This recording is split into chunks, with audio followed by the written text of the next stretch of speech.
Pourquoi certaines personnes atteignent-elles leurs objectifs, tandis que d'autres abandonnent quelques jours après avoir commencé? La réponse n'est ni la chance, ni le talent, ni même la motivation, c'est la persévérance.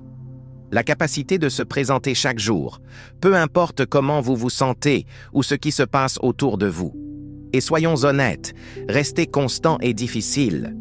C'est pourquoi vous devez vous entraîner à le faire, particulièrement les jours où vous n'en avez pas envie.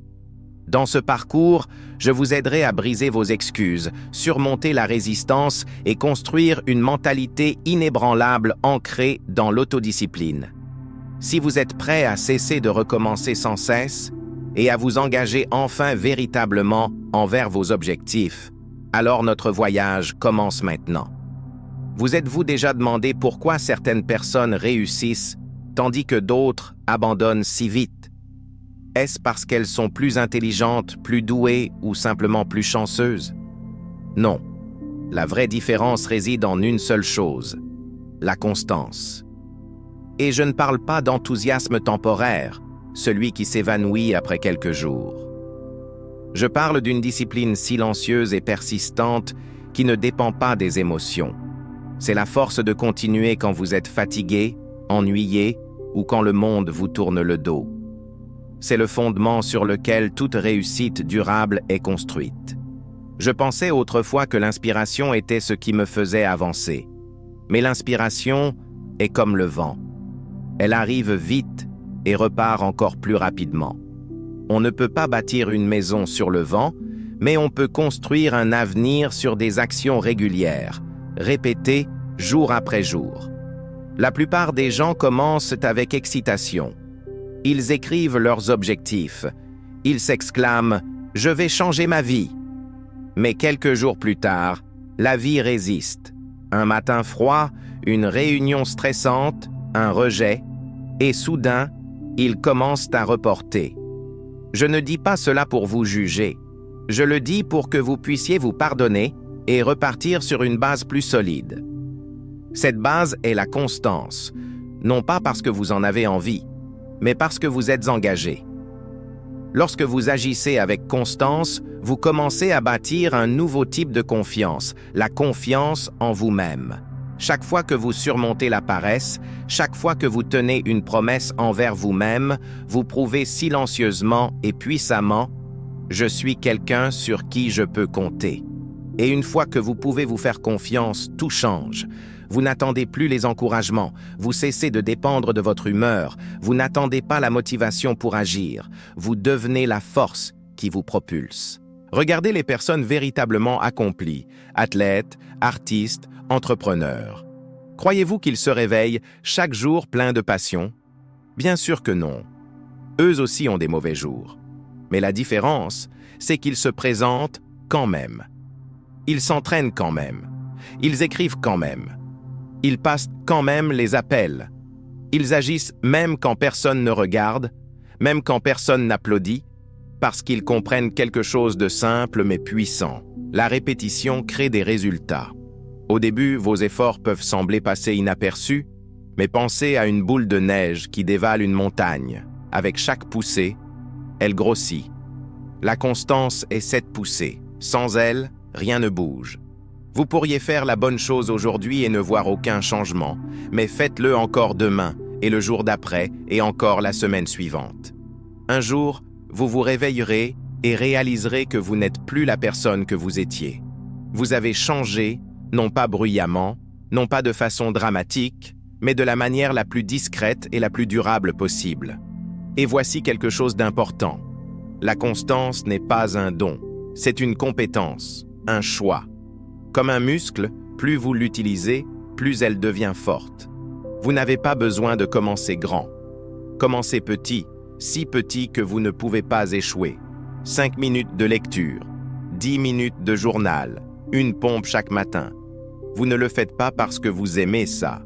Vous le faites parce que c'est ce que vous voulez devenir. Chaque petit acte constant envoie un message à votre cerveau. C'est qui je suis maintenant. Et quand vous le répétez suffisamment, votre cerveau le croira et vous commencerez à agir depuis cette nouvelle identité. Mais ne confondez pas constance avec perfection. Vous manquerez un jour, vous glisserez. Ce qui compte, c'est la rapidité avec laquelle vous revenez. Ce n'est pas « je ne tombe jamais », c'est « je me relève toujours ». Vous n'avez pas besoin d'être le plus talentueux. Si vous êtes plus constant que les autres, vous irez plus loin. C'est une promesse de ma part et c'est une promesse que vous devez vous faire à vous-même. Désormais, chaque matin, rappelez-vous, je n'ai pas besoin d'inspiration, j'ai besoin d'action et je me présenterai quoi qu'il arrive. Car si vous continuez à vous présenter, vous dépasserez ceux qui sont plus intelligents, plus forts ou même plus chanceux que vous. La vie ne récompense pas ceux qui commencent, elle récompense ceux qui persistent. Et je crois sincèrement que vous pouvez être cette personne. Si vous vous êtes déjà dit « je le ferai peut-être demain » ou « j'ai juste besoin d'un peu plus de temps pour me préparer », vous n'êtes pas seul. La procrastination n'est pas de la paresse, c'est le mécanisme de défense de votre cerveau face à la peur, l'incertitude ou le sentiment d'être dépassé. Et le perfectionnisme, bien qu'il puisse sembler noble, est souvent le masque le plus trompeur que porte la procrastination. Laissés sans contrôle, les deux voleront silencieusement votre temps, votre énergie et finalement, votre confiance en vous. Je veux que vous compreniez une chose clairement. La procrastination est le voleur silencieux du succès.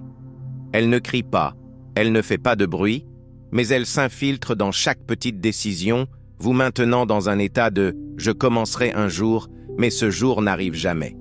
Vous n'avez pas besoin de plus de temps, vous avez besoin de commencer maintenant, avec ce que vous avez. Quand quelque chose semble effrayant ou trop difficile à gérer, votre cerveau cherchera instinctivement à s'échapper, en faisant défiler votre téléphone, en regardant de courtes vidéos, en grignotant ou en passant à des tâches plus faciles. Ce n'est pas parce que vous manquez de discipline, c'est parce que vous n'avez pas encore appris à réduire la résistance. La clé n'est pas de se concentrer sur la tâche entière. Commencez par seulement 5 minutes. Dites-vous, je n'ai besoin de faire cela que pendant 5 minutes, puis je peux arrêter si je veux. La plupart du temps, une fois que vous commencez, vous irez bien au-delà de ces 5 minutes. Arrêtez d'attendre l'inspiration. La motivation ne précède pas l'action, elle la suit. C'est l'action, même la plus petite, qui génère l'élan.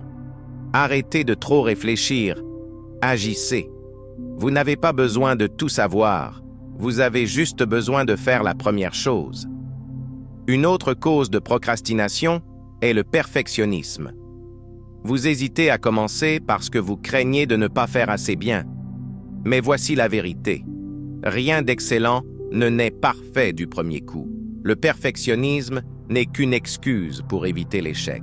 Pourtant, pendant que vous attendez le moment parfait, d'autres ont déjà commencé, fait des erreurs et progressé.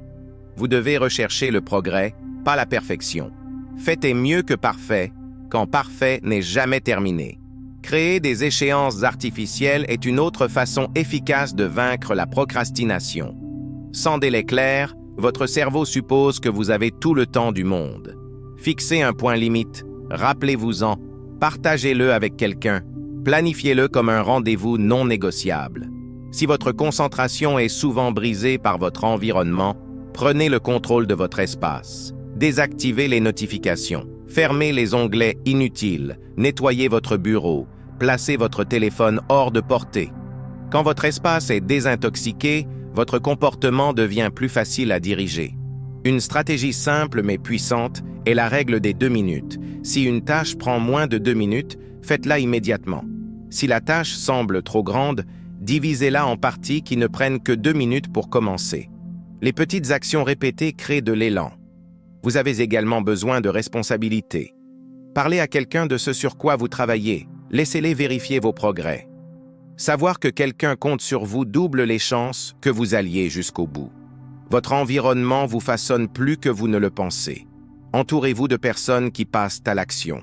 Si vous êtes constamment entouré de procrastinateurs, vous absorberez leur énergie. Mais si vous vous immergez dans un espace rempli d'engagement et de détermination, vous serez tiré vers le haut. Choisissez votre environnement intentionnellement. La procrastination se nourrit d'excuses. Je ne suis pas prêt, je suis fatigué, La semaine prochaine sera meilleure. Chaque excuse semble raisonnable jusqu'à ce que vous vous arrêtiez et demandiez « Quel est le pire qui pourrait arriver si je commençais maintenant ?» Et puis demandez-vous à nouveau « Que se passera-t-il si je ne le fais pas ?» Imaginez les conséquences d'un retard continu. Dans 1 an, vous êtes toujours au même endroit, même rêve, aucun progrès. Maintenant, imaginez la récompense de passer à l'action aujourd'hui. Confiance, croissance, résultat réel. Quelle image vous rend fier? Chaque fois que vous surmontez la procrastination et accomplissez même la plus petite tâche, vous reconstruisez la confiance en vous-même. Vous prouvez que vous êtes capable. Cette confiance est invisible, mais c'est l'un de vos atouts les plus précieux. En fin de compte, vous n'avez pas besoin d'un objectif massif. Vous avez besoin d'un système quotidien d'action. Ne dites pas simplement « je veux écrire un livre ». Dites « j'écrirai pendant 30 minutes chaque matin ».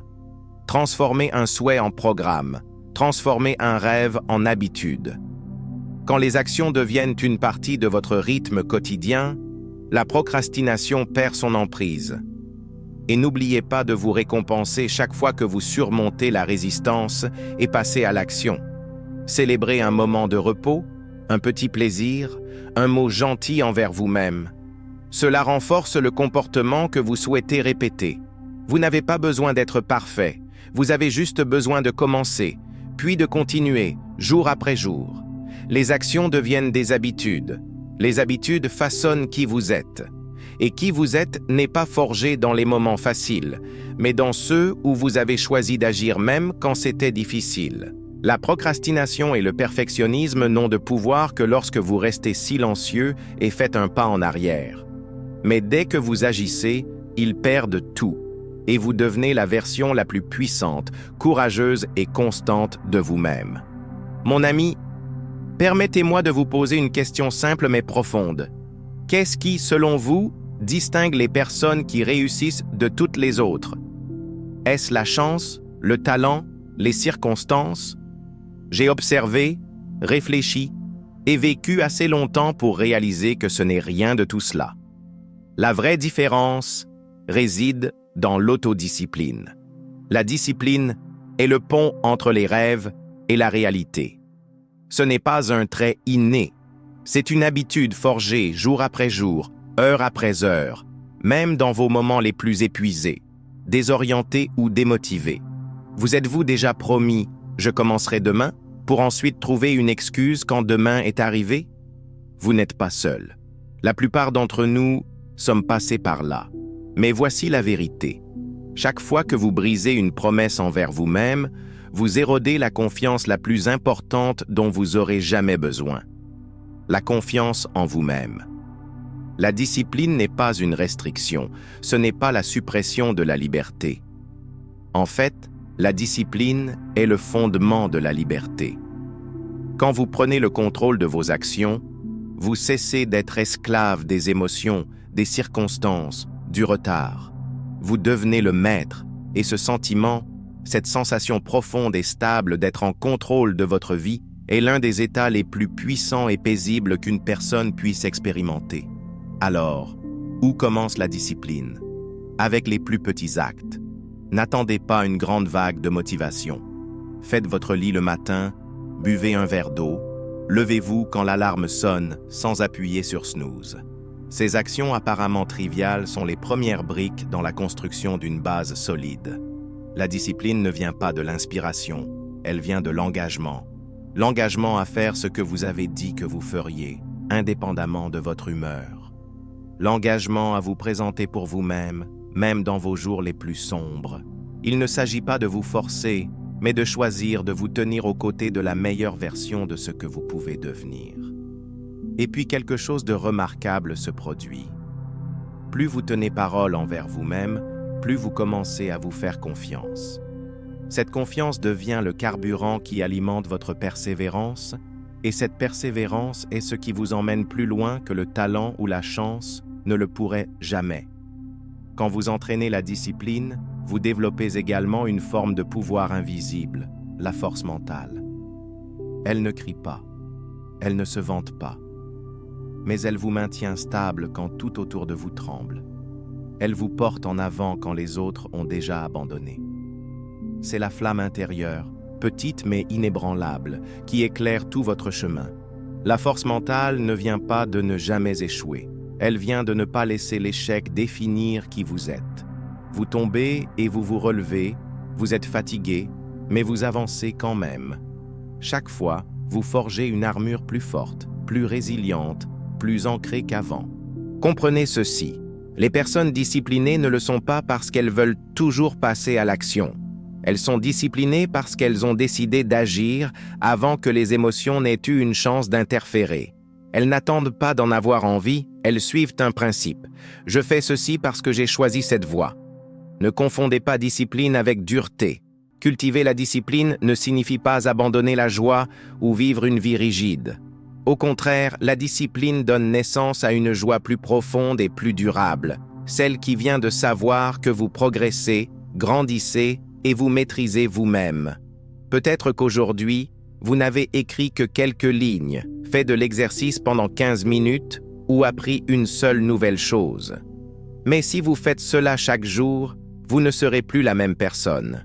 Vous façonnez une nouvelle identité, inébranlable, solide, insensible à la tentation ou à la déception.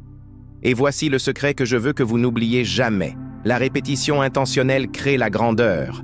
Pas un seul effort explosif, pas une gloire éphémère, mais une répétition calme, régulière, consciente et délibérée. C'est le véritable fondement du succès durable. Vous n'avez pas besoin d'être surhumain, vous avez juste besoin d'être celui qui se présente chaque jour, qui tient ses promesses même quand il est fatigué, découragé ou attend encore des résultats. Parce que les résultats ne viennent pas du jour au lendemain, mais ils viennent toujours à ceux qui n'abandonnent pas. Commencez aujourd'hui. N'essayez pas de tout faire. Choisissez simplement une petite action. Faites-la chaque jour et traitez-la comme un engagement sacré. Bientôt, la discipline ne sera plus quelque chose avec laquelle vous luttez pour maintenir.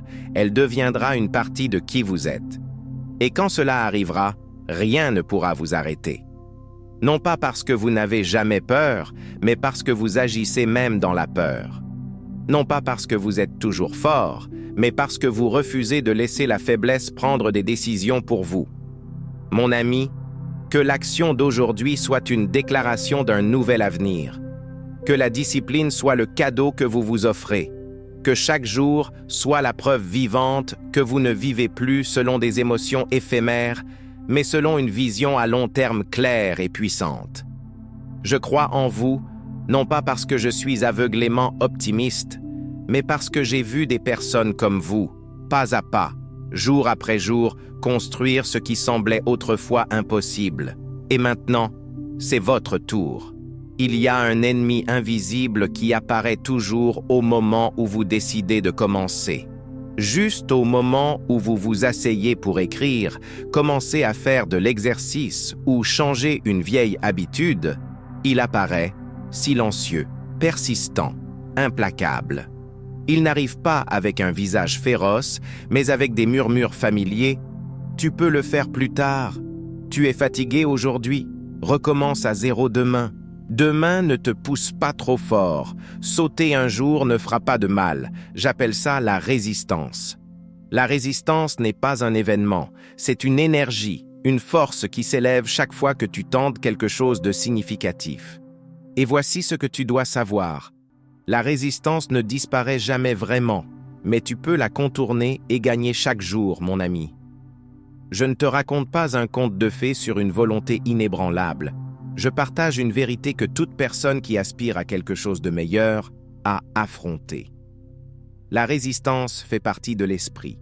Ce n'est pas ton ennemi à moins que tu ne lui permettes de prendre le contrôle. La résistance se nourrit du retard, de la peur et du manque de clarté. Plus tes objectifs sont vagues, plus tu te sens mentalement épuisé, plus il est facile pour la résistance de te submerger. Donc, la première étape pour vaincre la résistance n'est pas d'essayer plus fort, c'est de rendre tes objectifs plus clairs, plus spécifiques et plus simples. N'écris pas « Je dois écrire un chapitre aujourd'hui ». Écris J'écrirai 500 mots de 8 heures à 9 heures. Ne dis pas « je vais faire de l'exercice ». Dis « je vais marcher pendant 20 minutes juste après le petit déjeuner ». Plus tu es précis, moins la résistance a d'espace pour prospérer. Ensuite, abaisse le seuil de départ autant que possible. La résistance est plus forte quand tu réfléchis encore, mais elle commence à perdre de sa puissance dès que tu passes à l'action. Dis-toi, je vais juste faire ça pendant 5 minutes, juste 5 minutes. Mais ces 5 minutes sont ta première épée contre l'inertie. Parfois, simplement commencer est la plus grande victoire de la journée. Et une fois que tu commences, tu vas généralement plus loin que tu ne le pensais. L'action est l'antidote le plus puissant à la résistance. La résistance aime aussi te tromper. Elle te fait croire que tu dois attendre jusqu'à ce que tu te sentes prêt. Mais souviens-toi de ceci, tu ne te sentiras jamais complètement prêt. Les émotions fluctuent, l'engagement non. Ancre-toi à l'engagement, pas à ton humeur. Comprends aussi que la résistance est intelligente.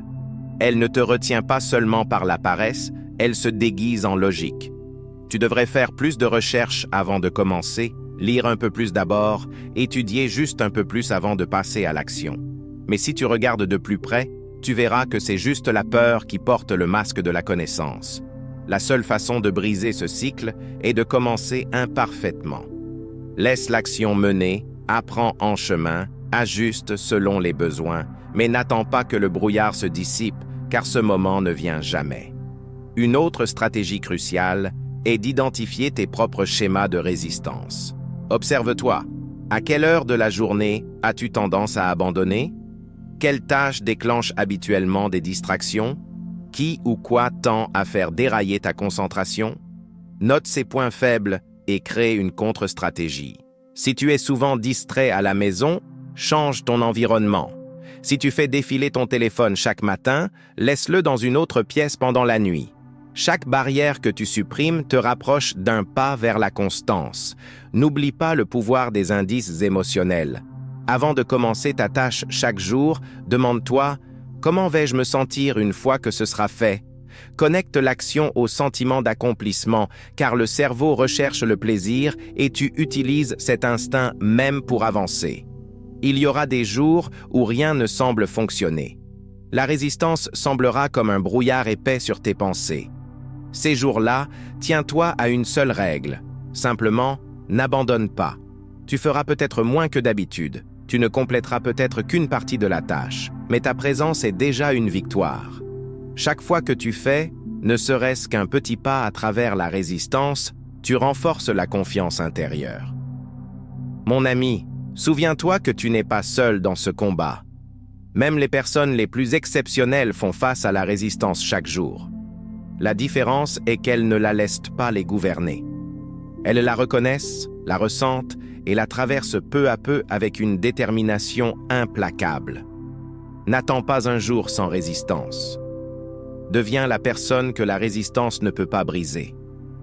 Plus tu agis malgré elle, plus tu te rapproches de la vraie liberté, celle qui te libère des barrières même que ton propre esprit a créées. Et un jour, en regardant en arrière sur ton parcours, tu ne te souviendras peut-être pas de chaque petite victoire, mais tu te souviendras que tu n'as jamais arrêté. Ce sera le moment où tu réaliseras que tu n'as pas seulement vaincu la résistance, tu as vaincu ton ancien toi et tu t'es élevé en quelqu'un de plus fort. Quand les gens sont témoins de quelqu'un qui réalise un succès remarquable, ils demandent souvent « Quel est ton secret ?» Ils parlent d'habitude, de système, des petites choses répétitives qu'ils font chaque jour, souvent ennuyeuses, souvent inaperçues, mais silencieusement responsables de les élever au sommet.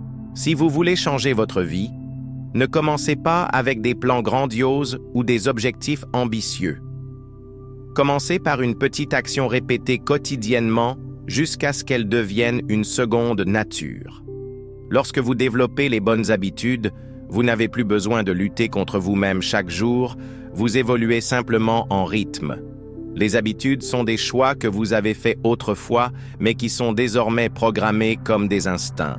Vous n'avez pas besoin de réfléchir pour vous brosser les dents chaque matin, Vous n'avez pas à décider consciemment d'attacher votre ceinture de sécurité et si vous développez les bonnes habitudes, votre progression deviendra tout aussi naturelle. Mais voici quelque chose que vous devez comprendre. La volonté seule ne suffit pas. La volonté est le carburant pour démarrer, mais les systèmes sont les rails qui vous maintiennent sur la bonne voie.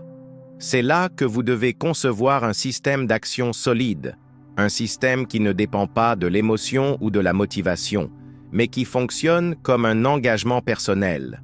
C'est aussi simple que cela. Vous voulez lire davantage? Votre système consiste à lire 10 pages chaque matin avant de consulter votre téléphone. Vous voulez écrire un livre?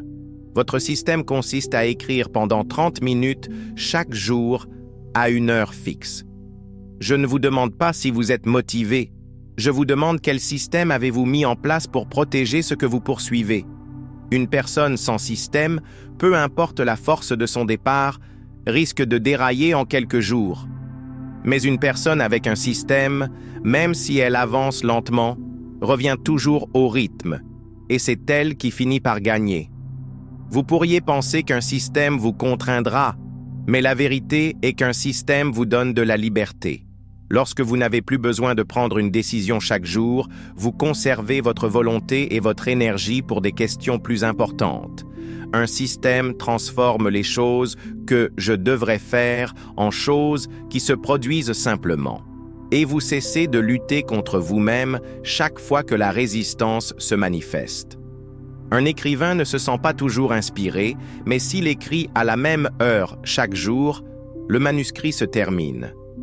Un athlète ne se sent pas toujours énergique, mais s'il s'entraîne selon un programme cohérent, il maintient sa forme. La stabilité vient des systèmes, pas de l'inspiration fugace. Alors, comment construire un système qui fonctionne pour vous? Premièrement, commencez simplement. N'essayez pas de développer 5 ou 10 nouvelles habitudes à la fois. Choisissez une chose et faites-en une partie essentielle de votre routine quotidienne. Une fois qu'elle devient automatique, ajoutez la couche suivante. Deuxièmement, associez la nouvelle habitude à une habitude existante. Par exemple, après avoir préparé mon café du matin, j'écrirai 3 idées dans mon carnet. C'est ce qu'on appelle l'empilement d'habitudes. Votre cerveau commence à accepter cela comme une séquence et vous n'avez plus besoin d'efforts pour vous en souvenir ou vous forcer à le faire. Troisièmement, concevez votre système pour qu'il soit à l'épreuve des échecs. Si vous voulez courir mais que la météo vous déraille souvent, ayez un plan de secours. Exercice en intérieur, corde à sauter ou exercice rapide avec le poids du corps. Ne laissez pas des obstacles prévisibles briser votre rythme. Quatrièmement, suivez toujours vos progrès. Un calendrier marqué, une application de suivi d'habitude ou un simple journal notant vos efforts, tout cela maintient votre motivation en vie. Lorsque vous voyez votre série se construire, vous ne voudrez pas la briser. Et enfin, ne sous-estimez jamais le pouvoir de la répétition. Au début, vous devez vous le rappeler constamment. Après un mois, cela devient plus facile. Après 3 mois, vous sentirez qu'il manque quelque chose si vous le sautez. Après un an, les gens vous demanderont « Comment restes-tu si constant ?» Et votre réponse ne sera pas « J'ai une forte volonté » ou « Je suis extrêmement discipliné ». Votre réponse sera « J'ai un système, j'ai des habitudes ». Les systèmes ne vous aident pas seulement à maintenir, ils vous aident à grandir au-delà des attentes. Lorsque vous ne gaspillez plus d'énergie à démarrer, vous pouvez investir toute votre concentration dans l'évolution. Chaque jour, vous n'avez besoin de faire qu'une chose correctement, mais faites-la bien, de manière cohérente et sans interruption. Et vous serez étonné en regardant en arrière le chemin que vous avez parcouru. Mon ami, vous n'avez pas besoin de super-pouvoirs pour changer votre vie. Vous devez seulement comprendre que le succès ne vient pas d'un acte héroïque. Il vient de milliers de petites actions répétées que personne d'autre ne voit. Et ces actions sont des habitudes. Ces habitudes sont nourries et protégées par des systèmes. Et les systèmes, silencieux mais inébranlables, sont le chemin vers tout sommet que vous choisissez de gravir. Je veux que vous imaginiez ceci. Vous êtes sur une longue route avec des détours tentants de chaque côté. Un chemin vous invite à vous reposer, un autre vous encourage à abandonner. Et la seule route qui mène au succès n'a pas de panneau flashy, pas de foule qui vous acclame et pas de récompenses immédiates. Elle n'offre qu'une chose, la répétition implacable, jour après jour.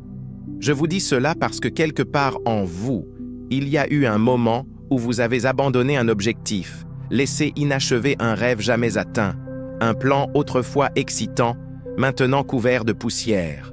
Mais voici ce que vous devez savoir, ce n'est pas une capacité qui vous manque, c'est la croyance en la continuation.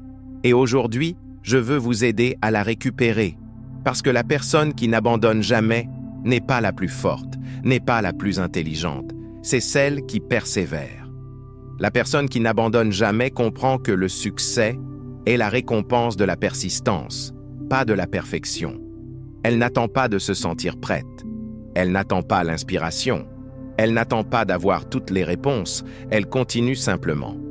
Et un jour, elle dépasse tous ceux qui ont commencé plus vite, qui semblaient plus prometteurs.